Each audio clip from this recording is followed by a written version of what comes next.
Assalamualaikum warahmatullahi wabarakatuh.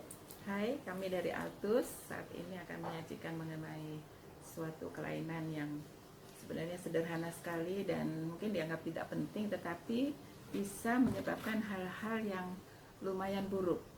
Apakah itu? Itu adalah serumen atau kotoran telinga. Nah, kotoran telinga ini adalah hasil dari produksi kelenjar di liang telinga. Jadi lepasan dari kulit ari, kulit-kulit yang tua, partikel debu, dan berbau khas. Sebetulnya juga sebagai pelindung agar serangga itu tidak masuk ke telinga. Nah, umumnya dia berwarna coklat, coklat kehitam-hitaman, ada yang lunak, ada yang keras ya, sehingga sulit untuk dikeluarkan. Ada juga yang putih mungkin disertai dengan jamur ya, infeksi jamur ya.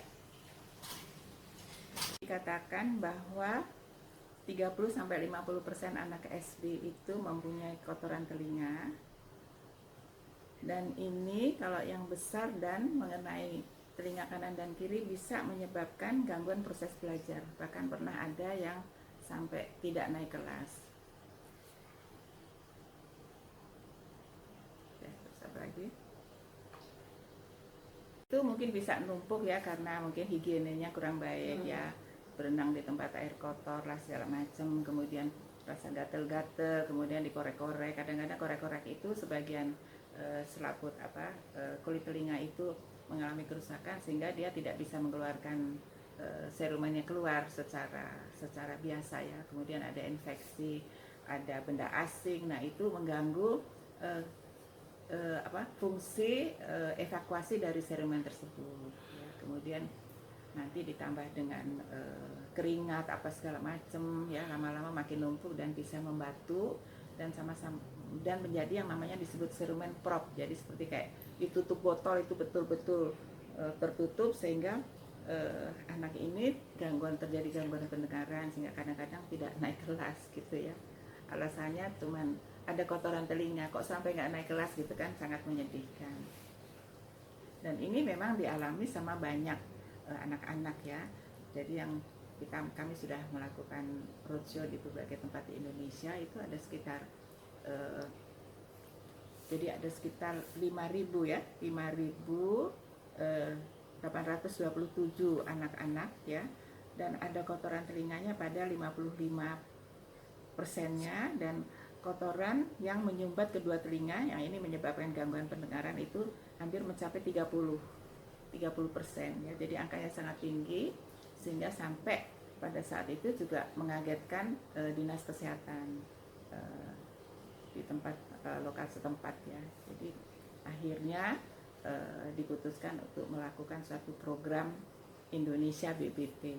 Jadi seluruh dokter-dokter di seluruh Indonesia wajib untuk memeriksa anak-anak SD, kemudian membersihkan telinganya.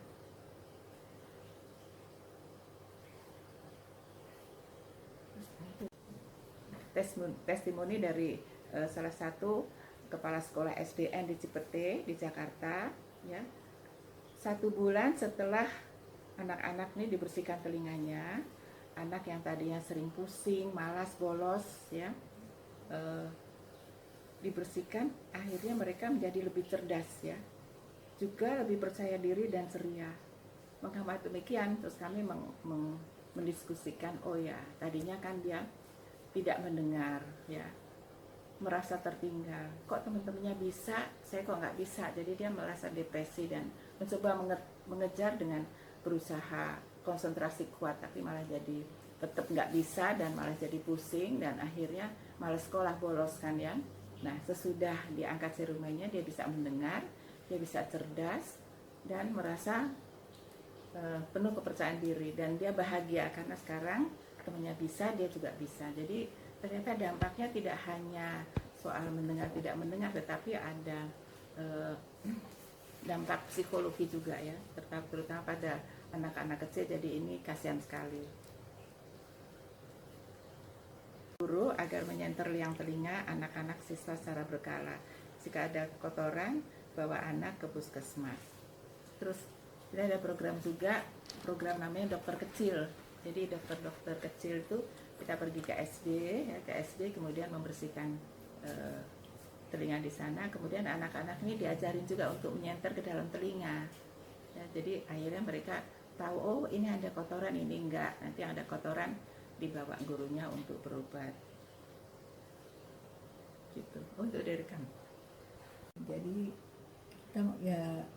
saya ingin bertanya, apakah seorang itu perlu membersihkan telinganya secara rutin, terutama kalau itu bayi-bayi, karena banyak sekali pertanyaan dari ibu-ibu yang punya bayi, apakah anak bayinya itu perlu dibersihkan telinganya secara rutin gitu. Nah, sebetulnya membersihkan telinga rutin itu nggak boleh ya, karena pada umumnya telinga itu bersih dan telinga itu juga punya upaya untuk membersihkan diri ya, misalnya dengan kita menggerakkan radang pada saat kita berbicara atau mengunyah makanan, maka itu gerak itu juga mendorong kotoran telinga keluar. Kemudian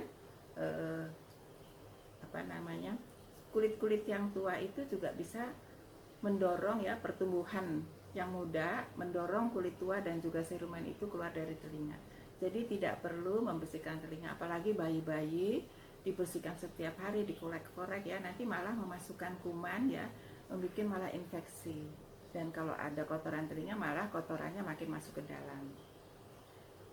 Nah, kecuali kalau memang merasa terganggu ya, atau merasa tertutup pendengarannya, nah itu sebaiknya jangan dikorek-korek sendiri karena makin masuk ya serumennya. Sebaiknya ke dokter. Dokter akan dengan mudah membersihkan dan langsung bisa mendengar ya, karena semua yang menutupi pendengaran itu sudah dihilangkan.